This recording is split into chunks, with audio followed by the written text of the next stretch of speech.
Hello, my name is Anna Flores. I use she, her pronouns. Currently, I am speaking from my desk in the land known as Phoenix, Arizona, unceded Otam land. I was born in a city cut in half, known by the name of Nogales, Arizona. My mother and father were both born in Nogales as well, but south of the rupture known as the border wall. My great-grandfather spoke only Yaqui. Today, I am learning this language again to say, Leo Sem Chanyabu. Que Dios te cuide. May God keep you safe. I want to say, first of all, Happy Mexican Independence Day. And when I say it, I understand that hunger to hold a country this way in my mouth, and to hope that that country could hold me. But I am a prophet of thirst, and I was not taught to love a nation. My father's truck did not have a Sonora decal on the rear window.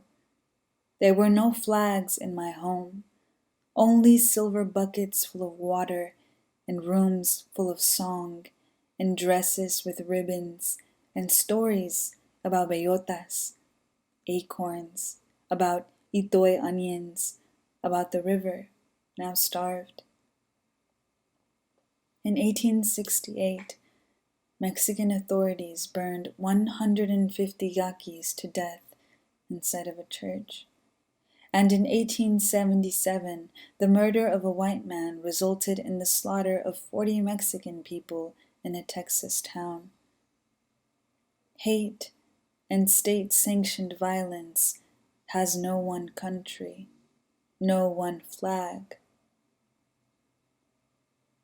I'd like to share a poem with you now about my family, some who were born in Mexico, some who were born in Los Estados Unidos, but all born into this grief, into this love that weaves in and out of that metal seam.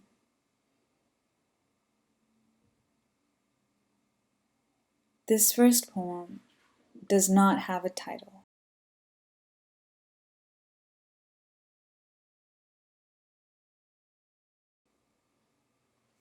History was once a story an elder told at the dinner table. Then hunger taught me nutrition of the beautiful moment, of the never-expiring sky.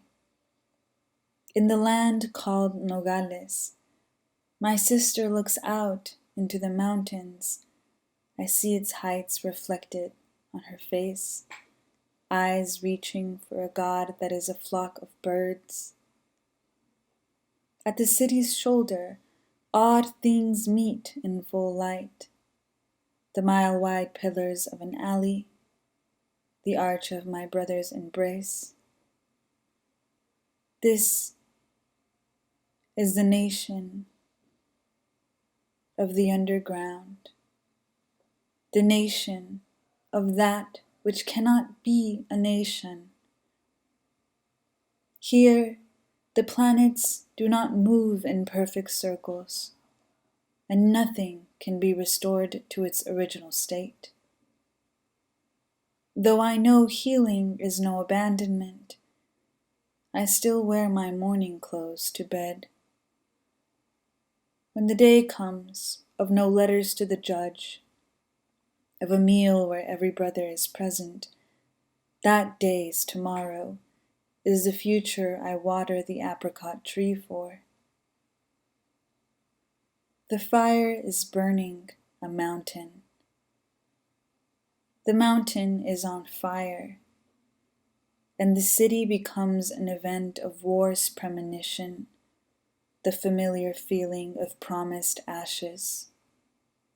Women and children pull out colorful scars from their throats, gasps, screams, wows, Dios míos. If we had pearls, we'd clutch them. Instead, my family owns this pair of binoculars, and only one lens isn't scratched. So we take turns squinting at the telephone tower, the anonymous and unorganized residents, the single ambulance, the too short hose, the waiting tires. What if I told you the seasons are all stacked like this black rubber kindling?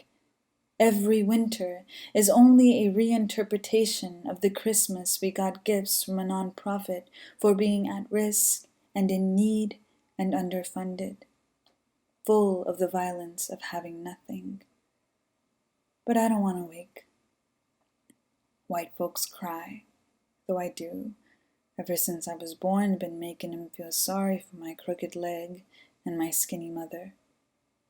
Today my mouth is a circumstance, how even to cry is an effort of systemic magnitude.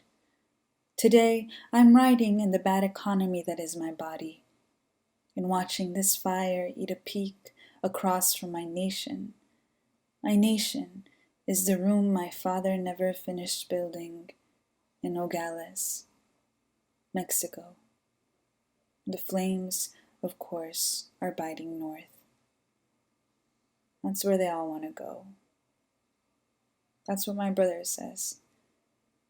And I know I'll write it down in English.